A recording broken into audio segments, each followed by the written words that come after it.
welcome back to Lessons Learned. I'm Sherry, and this is Monday Quilt Chat, where we talk about everything quilty in my world and in the world in general. So, thanks for coming by. I hope you've got your warm drink ready, whether it be first thing in the morning or maybe right before you go to bed. So, depending on what part of the world you're in, and it's just really neat to think about all the people around the world that are watching this channel and other sewing channels as well, other YouTubers, whatever the case may be. It's just really interesting how we can all be connected all around the world through YouTube and through this channel. So welcome everybody. If you haven't hit the subscribe button yet, you need to look and see if the word subscribe is anywhere on your screen. Please touch that button and hit the bell that's all black so that you'll get all the notifications. And if you like what you see in this video, by the end of it, then hit the thumbs up as well. So all of these little things help a lot in growing the channel and making it easier for me to provide more and more content for you, more interesting things in regards to sewing, quilting, and crafting. So as I said, welcome, and let's just start chatting. First of all, I guess the big news this weekend was snowstorms. We did not have a snowstorm here in southern Indiana. We had a few big wet flakes a couple of times, and in the beginning the forecasters were saying maybe we would get an inch or two, but no, we've just got more wet sogginess over here. So wherever you are, if you got any measurable snow this weekend, put down below how much you got. I'd be curious to know what's going on with the forecast, because I don't know, they just don't seem to be able to get it right anymore. Another YouTuber that I watch mentioned that they are just going to stop watching the weather channels and the weather apps because they promise things but they don't deliver. They've never been able to really predict the weather. But anyway, enough about the weather. So this weekend I did a couple of things. I did put a quilt on the long arm, and if you're on Facebook you may have seen a little reel about that and how that was going. It did take me the entire day again, because trials and tribulations as for being a newbie that I am at it, and mistakes that you make in pushing buttons and moving things around and starting over, and then go well for a while, then starting over again. So as I mentioned in that reel, if you didn't see it, it looks a lot easier than it is, at least until I get more used to what I am doing. And I think with time I'll get a few more memory patterns going on in my brain with the software so that I won't make silly newbie mistakes. But it was okay. It was a quilt top, another stash busting quilt top. It was a layer cake lemonade free pattern that Fat Quarter Shop had, I think. And you know, just kind of a smallish sort of, I didn't work on very much quilt to practice on, and it's done. So I'll bind that and I'll show it to you on Friday. And then also I finished my Louisiana block. I'll show this on Friday again too, but I just wanted to show you how my color combinations came out, because I just didn't have the color combination. Well, I won't say I didn't have what they had as far as, you know, the colors, but I just thought it needed a little brightening up in the middle. I think they had two dark colors in the middle, and I switched mine up. Okay, it's in here somewhere. Here it is. Let me take this out so you can see it. Looks like that.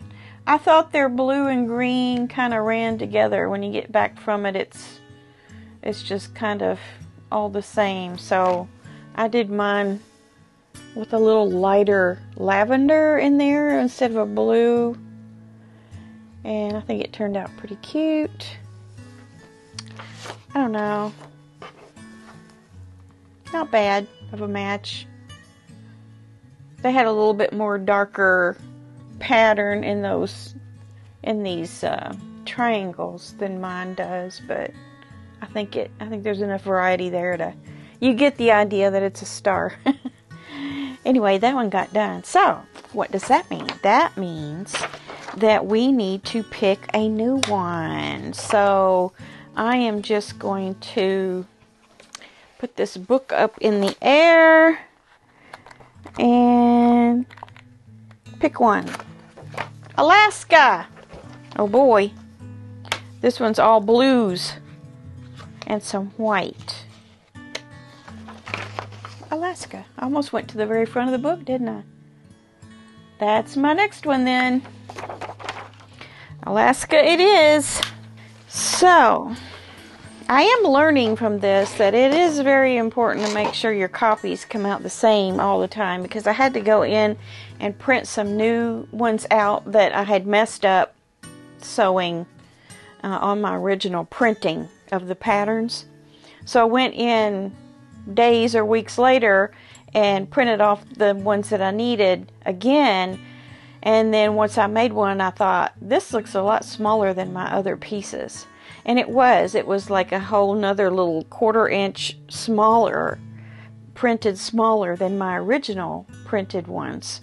So, yeah, I got to make sure that I make all the copies that I need and maybe 2 or 3 extra pages just in case, so that at least they're all the same size. And I don't know, it's a lesson learned for sure on that. So at least I'm learning it early on, so that, you know, I don't have so many more that are having to be made over and over again. So I have a list here of things that I wanted to talk about today. I wanted to see how your first week of Make It Sew, SEW, went for January. Let me know how you've been doing with the new year, and if you've turned over a new leaf, or, you know, if you have, what has that consisted of? It would be interesting to hear what your first week of January was like.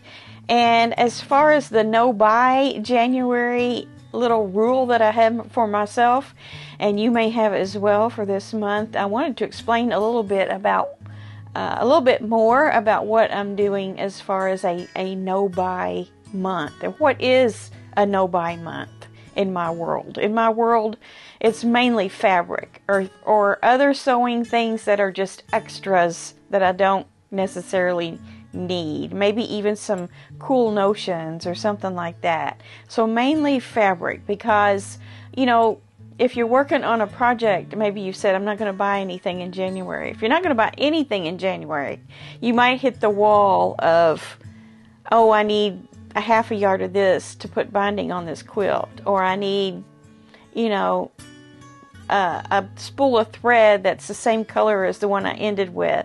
Something like that, you know, that, you know, you're just stalled on the project until you could get those items. So if you're already working on a project, at least this is what I'm thinking.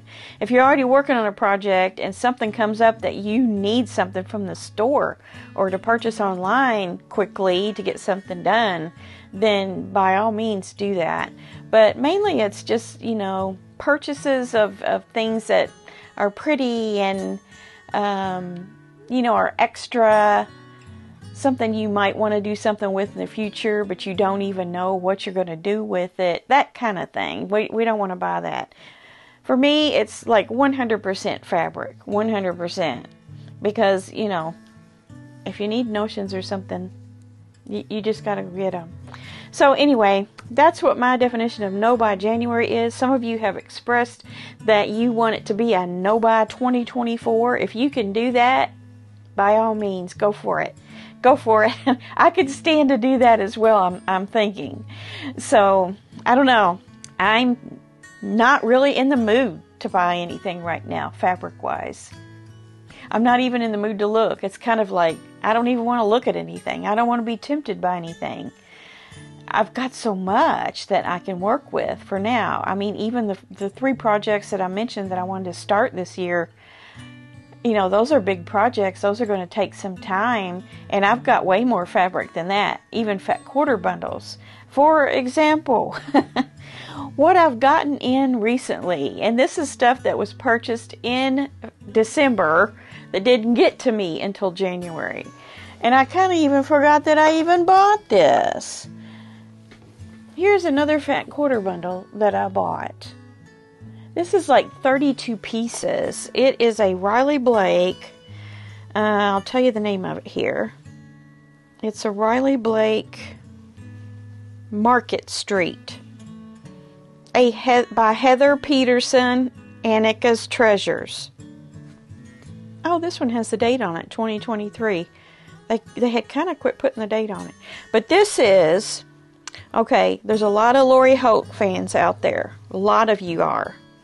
And I like Lori Holt's stuff. It just all looks the same to me. It's pretty. I like it. But it all looks the same to me.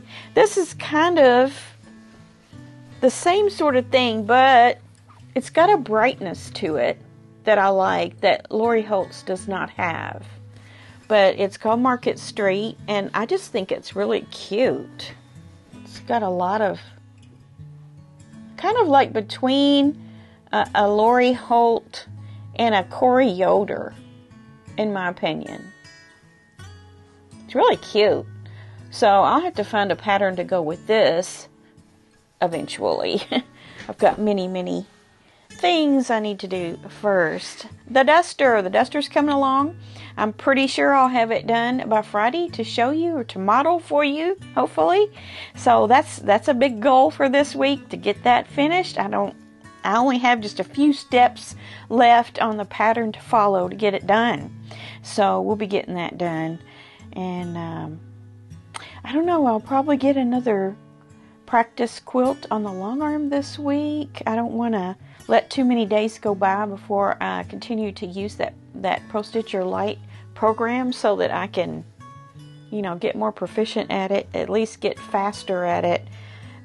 Spending a whole entire weekend day messing with a quilt is a little more time than I have to dedicate to babysitting a quilt. I know some of them, you know, you have to stay right with it and all of that, but a lot of the time was spent repositioning and resetting things and errors, computer errors, stuff like that I need to get better at. But that's just part of it, isn't it? That's just part of learning something new. I also picked up a couple of items from Michael's for storage by the long arm, and I was putting some of that together. I'm still working on that, actually. I might get that done this week in the evenings when I come back in, but not in any huge hurry for that. I'm finding that I need something that rolls around with me on the long arm because of the length of it going from side to side, and then I've been watching videos, learning things, so you have to have something to sit your iPad on to be able to watch the video while you're doing the things. And I could actually use a chair. I don't know. You long armers out there, do you have a stool or a rolling chair of any kind, like a tall bar stool type chair next to your long arm to use? Let me know if that's something that I should get, or am I going to get faster at it and I'm not going to be standing there so much? So I need advice from you long armers on that. Put that down there in the comments for me. And thank you very much. How did my journaling go? My first week of journaling. Here's my journaling. I just put down everything that I did for the day. And it was interesting to have a retrospective look at things at the end of the day. Just kind of sit and think, okay, what did I do? And I got pretty descriptive with it, even things that weren't just literally sewing, like processing batting scraps and scraps in general. And if I listed anything on eBay, or you know, any sort of thing that I did in here, I put down. But I am feeling a little bit of loss as far as current projects. I know they're in see-through bins, so either I need to put my see-through bins where I'm more likely to see them on a daily basis, like every one of them, or do I need to start a separate list of projects? Now, someone mentioned that I could put my current projects in this project section here. But will I see that on a daily basis, being that it's just back here in the back of this book? I don't know. I think I might need like a little whiteboard or something that just has everything listed, especially the monthly and weekly things that you follow along with, like, you know, a block of the week, block of the month, you know, that sort of thing. Just to kind of remember, hey, remember this, even though you spent 2, 3, 4 days on this project already in a row, don't forget me. Don't forget to do the Barnstar sampler blocks for December. So I don't want to get behind on that, or the Happy Days. You know, I got 1 block done on the Happy Days, but I have 2 more I need to do inside of this month. So yeah, we've got a week down already, and the weeks fly by fast. So, I don't know, I'm thinking about that. I should take the time to at least write them in here. And then if I do need some visual board of, you know, just a list of things, I can think about how I can do that. I have a small whiteboard, but it's not mounted anywhere. Maybe I need to get that on the wall. Yeah, that's what I need to do. I'm going to put that on this paper right here. Install whiteboard. I can do that at least. So while I'm talking about this book, let's go ahead and look at the quilt for the week, for this coming week, for this week. It's called Sincerely Yours, and I'll put a picture right here. 65 by 82 by Linda Allen of Mukwanago, Wisconsin. It's either Mukwanago or Mukwanago, or it may not be either one of those. I have never heard of that.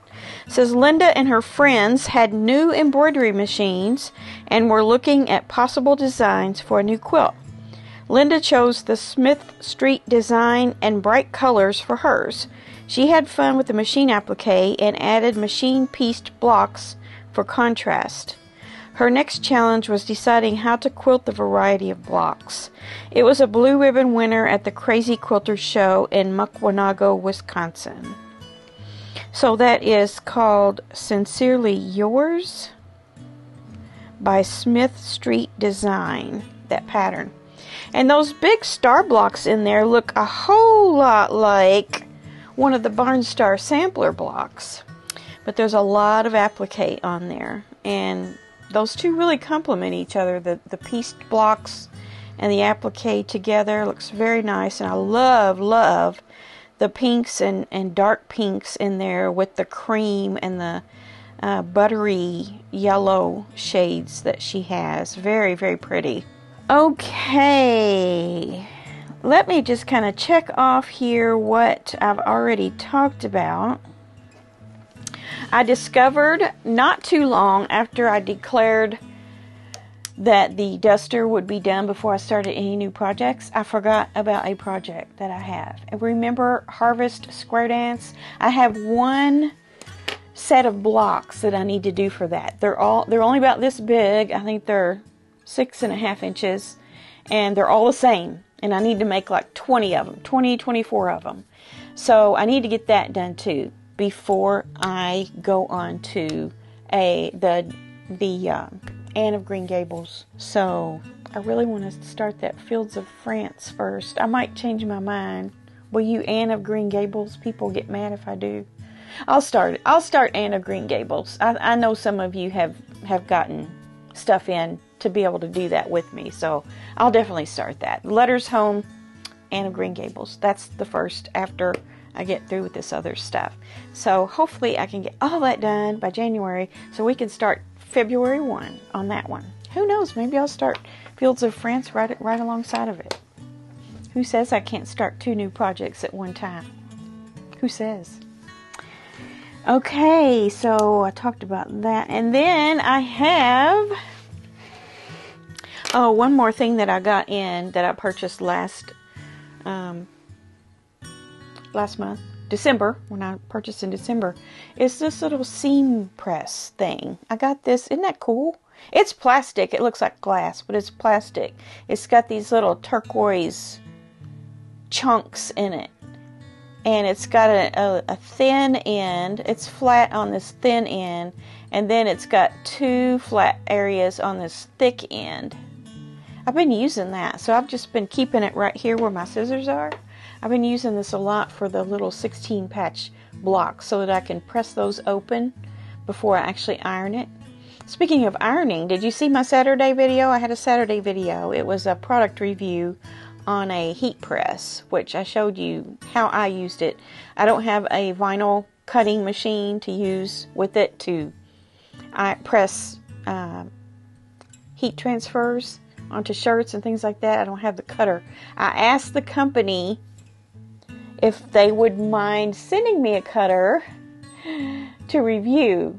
We shall see if they will. If they do, then I'll have a review on that too, and then I can show you how to make heat transfers that you can in turn press onto tote bags, shirts, whatever. Quilt blocks. Nah, you don't put vinyl on quilt blocks. Scratch that. But yeah, go back and watch that video if you haven't. It's a real short video, like 7 or 8 minutes of that heat press and what you can do with it, even if you don't have a vinyl cutter. I got in the most recent Quilter's World.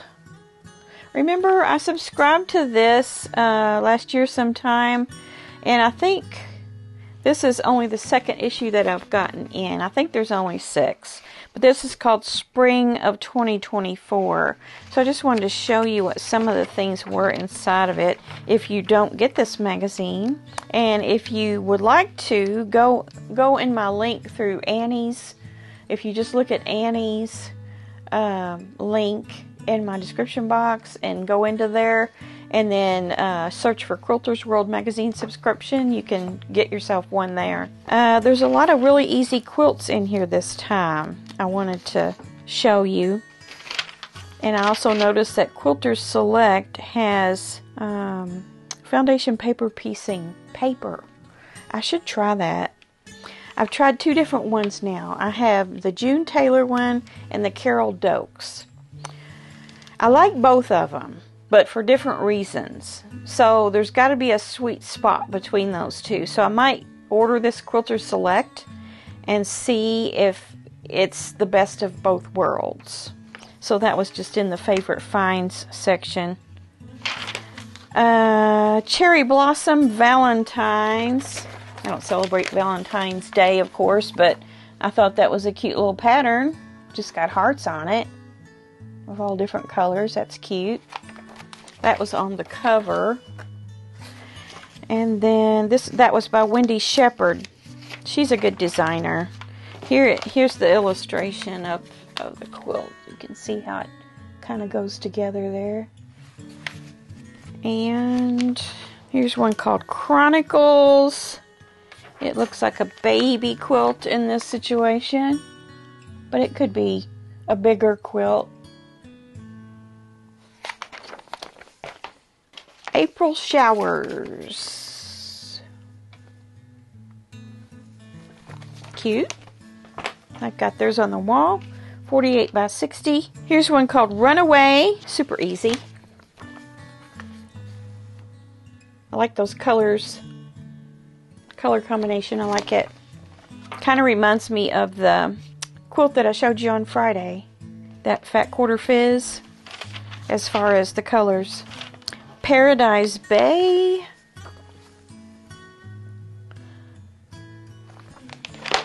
Tamari Balls. This is also by Wendy Shepherd.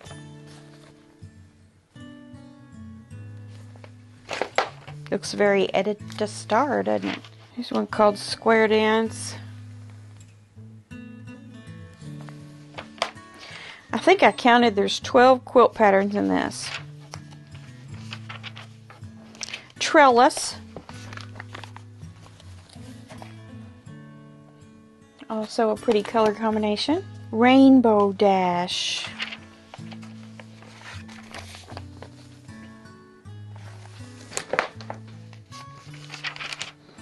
Here's how this looks. It looks like it takes, just wondering how big it was. And I'll tell you why. It's only 44 by 58, 2 yards, 3/8 and a half yard, and 3 yards of backing. So that could be considered a 3-yard quilt. Although they're using like 6 colors in it.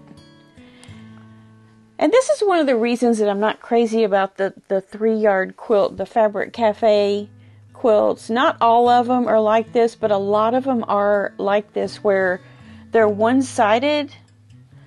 Like, for me, for this to be right, it makes my eyes just fall off the page. That's what it does. I'm over here and I just follow this over, and it's like it's pointing me off. And that's the way that the 3-yard quilts are too. They'll sometimes have strips going this way, but there's nothing going this way to stabilize it. So, I don't know, that's my hang up with them. I love the idea of an easy quilt, but I can't do that one-sided thing that makes your eye go off the page. And those diagonals that point one way make my eye go off of the quilt. For me, this one should be, these little triangles should be on this side of this middle row. And on this row, the triangles should be over here. You see what I mean? So the middle row would have 2 rows of triangles. This one would have 1, and this one would have 1, but over here. Or they would all have it. That would make me happy. So I'm weird. Don't pay any attention to me. I'm not down in 3-yard quilts. I get what the draw is to that, and I appreciate it. Here's one called Prairie Star.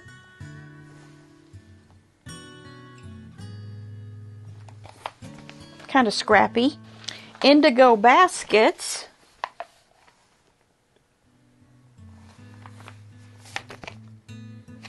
They're calling that a confident beginner. Spring Fling. Can't get much easier than this. Pretty. Nice springy colors. Chevron. Checkerboard chevron. It's called Checkerboard Chevron.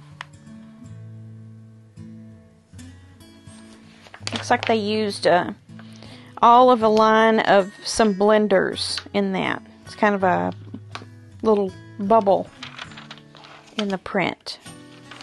Southwest Summit.